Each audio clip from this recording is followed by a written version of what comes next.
ஓம் என்பது பிரபஞ்சத்தின் ஒளி மொழி அப்படின்னு கூட சொல்லலாம்.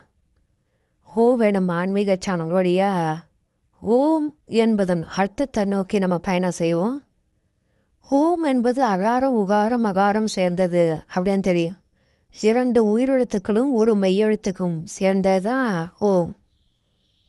இந்த வார்த்தை பிரபஞ்சத்தின் ஒளி, ஒவ்வொரு உயிரினத்தின் ஒளி அப்படின்னு சொல்லலாம். நம்மளுக்குள்ள ஒரு ஒளி கேட்டுக்கிட்டே இருக்கும், சத்தம் கேட்டுக்கிட்டே இருக்கும்னா அது ஓம்ங்கிறதா.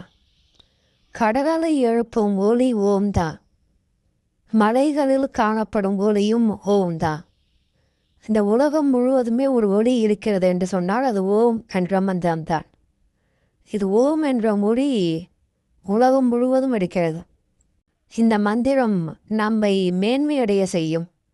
இந்த மந்திரத்தை நாம் உச்சரிக்கும் போதெல்லாம் நமது சுவாசம் சரியாக நிலைப்படுகிறது.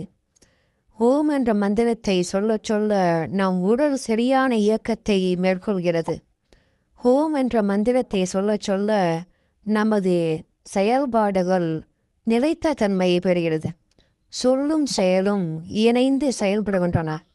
இப்படி பலவிதமான நன்மைகளை தெரியக்கூடிய இந்த ஓம் என்ற மந்திரத்தை நாம் புரட்சியாக சொல்லும் பொழுது நமக்கும் இந்த பிரபஞ்சத்துக்கும் இடையே ஒரு இணைப்பு ஏற்பட்டுவிடும். அதனால் நம்மில் ஏற்படக்கூடிய அனைத்து விதமான சிக்கல்களும் தானாகவே சரியாகும் வாய்ப்புகள் உண்டாகும். பிரபஞ்சத்துடன் தோன்றினாலும் நாம் தனியாகத்தான் இருக்கிறோம்.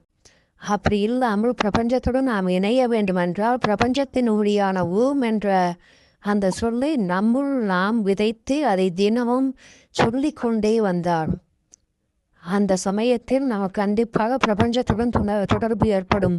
பிரபஞ்சம் நமது அனைத்து விதமான சிக்கல்களையும் தீர்த்து வைக்கும். ஓம் நம சிவாய, ஓம் நமோ நாராயணாய, ஓம் சக்தி. இப்படி எந்த விதத்திலும் நீங்கள் ஓம் என்ற சொல்லை பயன்படுத்தி கொண்டே வந்தால் கண்டிப்பாக நமக்கும் பிரபஞ்சத்திற்கும் இடையே ஒரு தொடர்பு ஏற்பட்டுவிடும். அது நமது அனைத்து சிக்கல்களையும் தீர்த்துவிடும். நம்மை பிரபஞ்சத்துடன் இணைத்து கொள்ளும். பிரபஞ்சம் நம்மை காக்கும்.